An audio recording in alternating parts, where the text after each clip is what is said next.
Hello everyone, আশা করছি আপনারা কেমন আছেন। আমি রিম্পা আপনাদের সাথে আরেকটি ভিডিও শেয়ার করতে চলে এসেছি। আজকে আপনাদের সাথে একটি হেলদি, একটি টেস্টি, ভালো একটা রেসিপি শেয়ার করব, যেটা আপনারা বাড়ির উপকরণ দিয়েই আপনারা অনায়াসেই রেডি করে নিতে পারেন।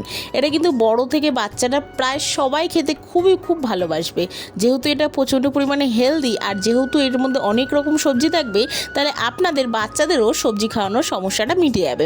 যাই হোক, প্রথমত শুরু করে দিই। প্রথমে আমি এখানে অনেক কটা সবজি নিয়েছি। আপনাদেরকে যেরকম সবজি মনে হবে দেবেন, আপনি সেরকম দিতে পারেন। আমি এখানে বিট নিয়েছি, গাজর নিয়েছি, আলু নিয়েছি, আর কিছুটা পেঁয়াজ কুচিয়েছি, আর একটু লঙ্কা কুচিয়েছি। লঙ্কাটা পরিমাণ মতন দেবেন, যেহেতু বাচ্চার জন্য বললাম সেজন্য।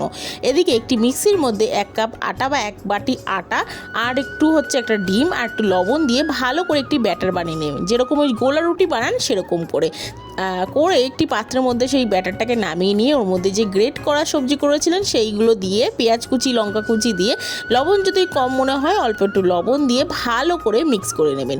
করে নেওয়ার পর কড়াইতে তেল যদি ব্রাশ করে নিতে পারেন তাহলে তো খুবই ভালো, আর না হলে 1 চামচ তেল দিয়ে ভালো করে কড়াইতে মাখিয়ে নিয়ে তারপর ওই ব্যাটারটা দিয়ে গোলা রুটি বা প্যানকেকের মতো শেপ দিয়ে বানিয়ে খেয়ে নিতে পারেন, বা আপনি সসের সাথে যদি দিতে পারেন তাহলে দেখবেন বেশ খুবই টেস্টি হচ্ছে আর খুব ভালো লাগবে।